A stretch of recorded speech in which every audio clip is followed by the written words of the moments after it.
الشيطان الرجيم بسم الله الرحمن الرحيم قال الله تعالى عز وجل ولا تقولوا لمن يقتل في سبيل الله إلى آخر الآية صدق الله المولانا العظيم وصدق رسوله النبي الكريم সুপ্রিয় উপস্থিতি ছাত্র জনতা সাংবাদিক ভাইয়েরা আসসালামু আলাইকুম ওয়া রাহমাতুল্লাহি ওয়া বারাকাতুহু।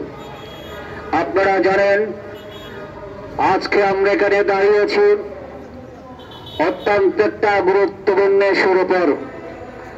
আপনারা ব্যানারে দেখেছেন এই দেশের দুজন প্রথিতযশ আলেম, বাংলাদেশের শ্রেষ্ঠ মুফতি, বাংলাদেশের শ্রেষ্ঠ মুহাদ্দিস, বাংলাদেশের শ্রেষ্ঠ ফকিহ তথা আহলে সুন্নাত ওয়াল জামাত বাংলাদেশের মাননীয় চেয়ারম্যান শেখুল হাদিস আল্লামা কাজী মোহাম্মদ মঈনুদ্দিন আশরাফী মাদ্দাজিল হলালি, নির্বাহী মহাসচিব কাদরিয়া তৈয়বা আলিয়া মাদ্রাসার সম্মানীয় উপাধ্যক্ষ শেখুল হাদিস আল্লামা মুফতি আবুল কাসেম মোহাম্মদ ফজলুল হক, এই দুজনকে এদেশের অগ্রবাদী সংগঠনের অনুসারীরা যারা 2014 সালে এই দেশের শ্রেষ্ঠ বক্তা আলেমে দ্বীন আল্লামা নুরুল ইসলাম ফারুকী রহমতুল্লাহকে নির্মমভাবে শাহাদাত করেছিলেন, তারাই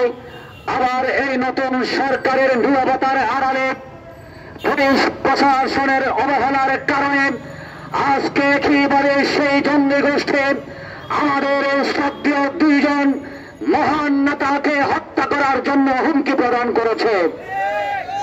আমরা তাকিয়ে আছি, আমরা প্রশাসনের দিকে, আমরা তাকিয়ে আছি অন্তর্বর্তী সরকারের দিকে, আমরা তাকিয়ে আছি মাননীয় স্বরাষ্ট্র উপদেষ্টার দিকে।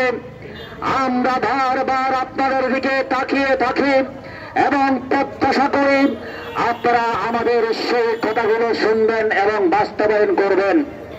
আমরা দেখেছি গত 16 সেপ্টেম্বর সারা বাংলাদেশে ঈদে মিলাদুন নবী সাল্লাল্লাহু আলাইহি ওয়াসাল্লাম পালন করতে গিয়ে যে সমস্ত বর্ণাঢ্য র্যালি হয়েছে সেখানে তারা হামলা করেছে, সরকার কোনো পদক্ষেপ গ্রহণ করে নাই।